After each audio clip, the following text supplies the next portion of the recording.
অনেকেই ফোন করছেন, বিশেষ করে যে সমস্ত শিক্ষকরা এই তাদের 2 বছরের মধ্যে বাধ্যতামূলকভাবে টেট পাস করতে হবে, সেই মামলা যেটি মেনশন করা হয়েছিল মহামান্য বিচারপতি দীপঙ্কর দত্তের বেঞ্চে, এবং রিভিউ পিটিশন ফাইল করেছিল এবিপিটি এর পক্ষ থেকে।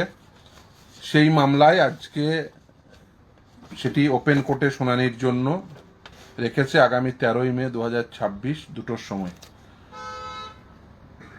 Subject application seeking listing or oblique oral hearing of the review petition is open court are allowed.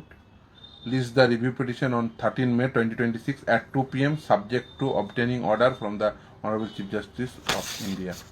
ফলে আমরা যেটা প্রে করেছিলাম সেটা অ্যাকসেপ্টেড হয়েছে এবং রিভিউটি ওপেন কোর্টে শুনানি হবে, অর্থাৎ যেটা আমাদের মূল বিষয় ছিল। এছাড়াও বহুজন, বিশেষ করে আপনারা তার সঙ্গে এই ডিএ মামলা, সেই ডিএ মামলাটি আগামী 6 তারিখ শুনানির জন্য আছে। এর আগে দেখেছেন যে আমরা সিএজি সেখানে গেছিলাম, সেখানে গিয়ে আমাদের বক্তব্য তুলে ধরেছি।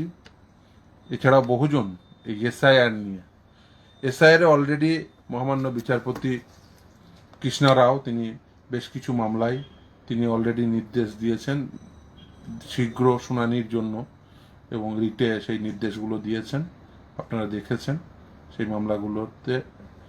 এবং কিছু মামলায় already tribunal without giving opportunity of hearing এবং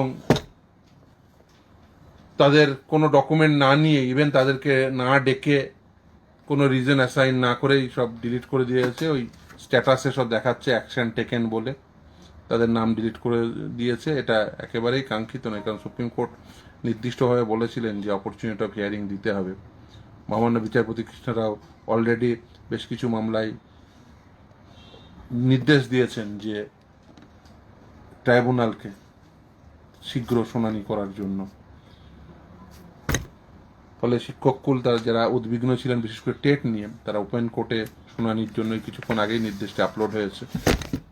যারা একেবারেই উদ্বিগ্ন হয়ে যাচ্ছিলেন, ধ্রুবদারা বারবার ফোন করছিল এবিপিটি এর পক্ষ থেকে, তারা যে মামলা করেছিলেন সেটা ওপেন কোর্টে অ্যাকসেপ্টেড হয়েছে শুনানির জন্য।